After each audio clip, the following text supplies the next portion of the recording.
In this video, we are going to show you how to manage the life cycle of the Dragonfly.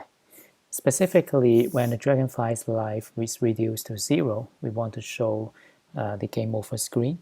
Also, when the Dragonfly's life is reduced by 1, we want to turn the Dragonfly into an invincible state so that the player can move the Dragonfly out of the danger zone and continue to play. So let's start. We already have the code here that we reduce the life by -1. So we are going to add on to it. So let's, first of all, we want to be able to show the Dragonfly is in an invincible state.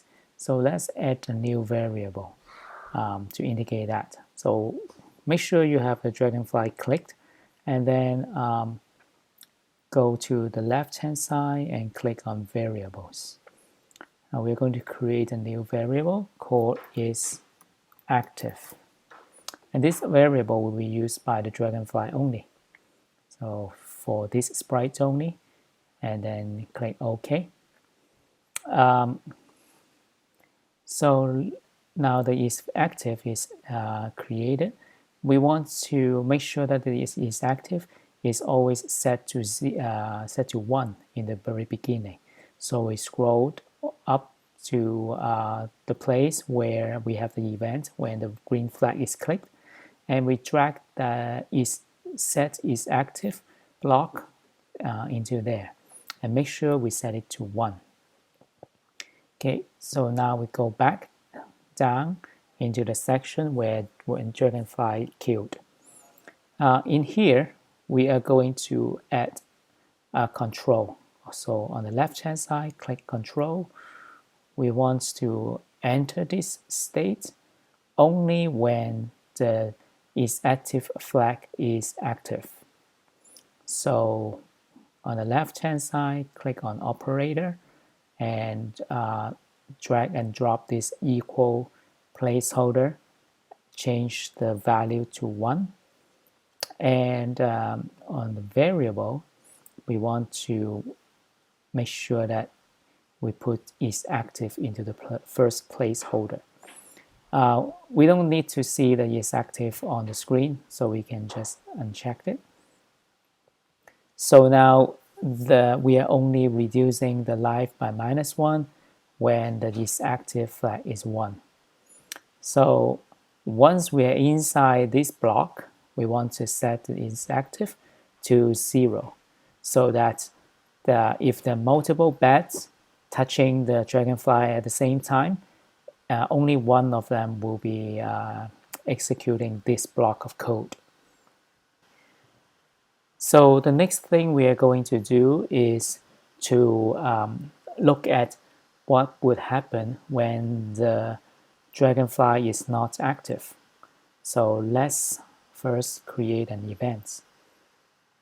Click on event, and then we'll broadcast the message, Dragonfly inactive.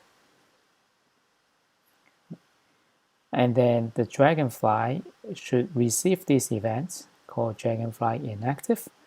And in here, we are going to work on changing the look of the Dragonfly. So look at the look here. You can change the color effect or different things. So here we are going to change the ghost effects by 20. Now, because we want to, the ghost effects will give it a more flashing like look for the Dragonfly. So let's go to the control and do a repeat loop around it.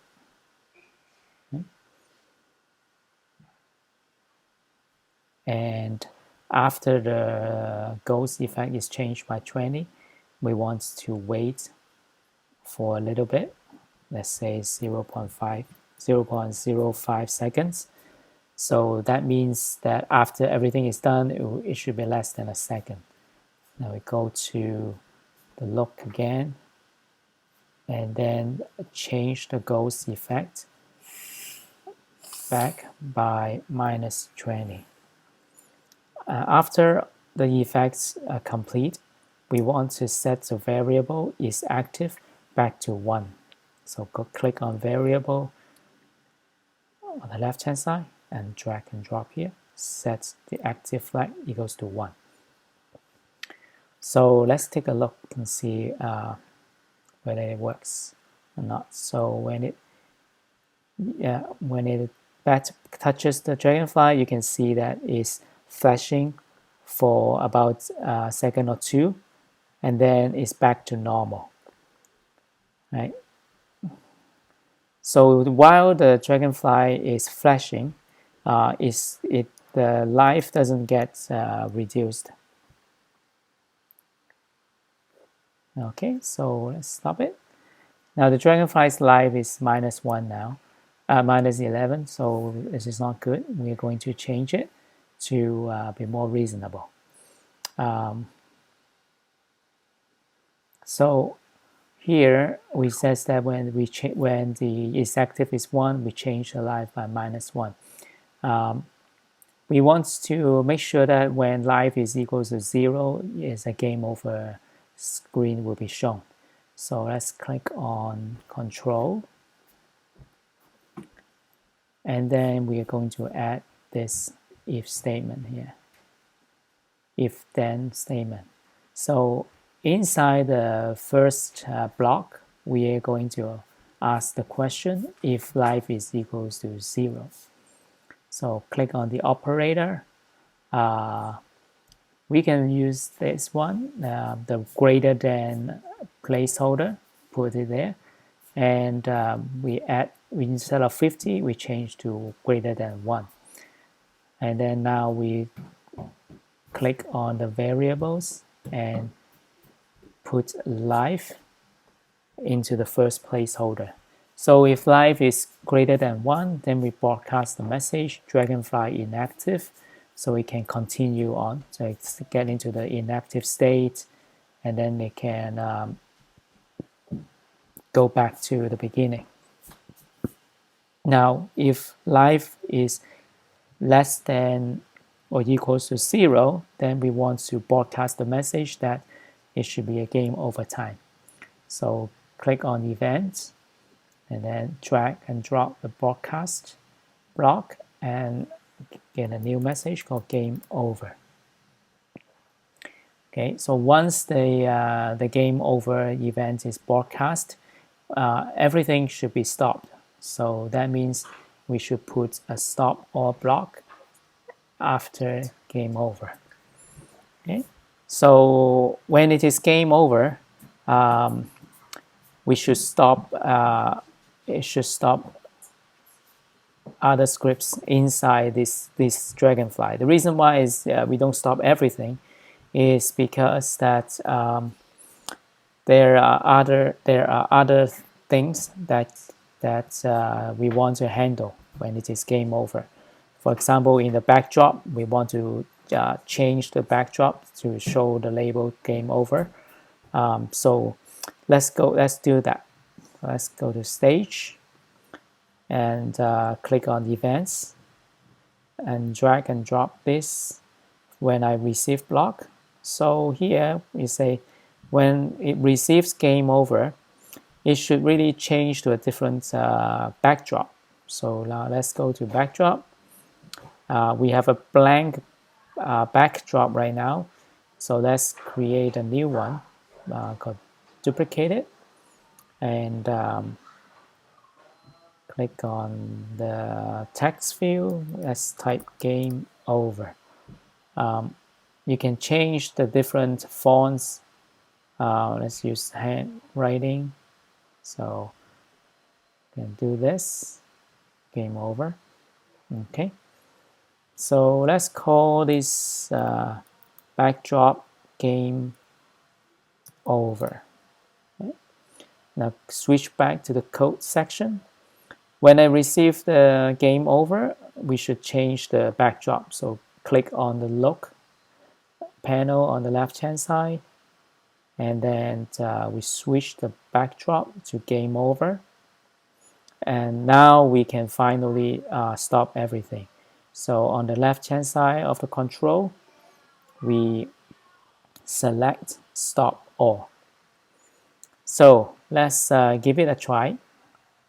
But before we do that, because we now have different backdrop, what you want to do is when the green flag is clicked, we want to make sure that we show the initial backdrop. So click on look on the left hand side and switch the backdrop to backdrop 1. Okay, so let's give it a try. So we have the score increasing now. Looks like there is a bit of a problem because the Dragonfly life is 1, but we have a game over. So let's do a little bit of a debugging. Let's click on Dragonfly and see what's wrong. We know that when life is greater than 1, then we broadcast this. So the problem is that when life start with 3, we should have 3 lives. So the first time when it is killed, the life would be decreased by 1, will be 2. The second time it will be 1. But the third time the life should actually be 0. So I think the problem is here. We should have set a life to greater than 0 instead of greater than 1. So let's try it again. So we get ourselves killed once, a second time, now game over. Okay, so this is the basic of a shooter game. I hope you learned something new while watching this video, and I hope you enjoy watching this video. There is a lot of things that I didn't cover in Scratch, but the basics is hopefully there to help you do more of your own exploration. Thank you for watching.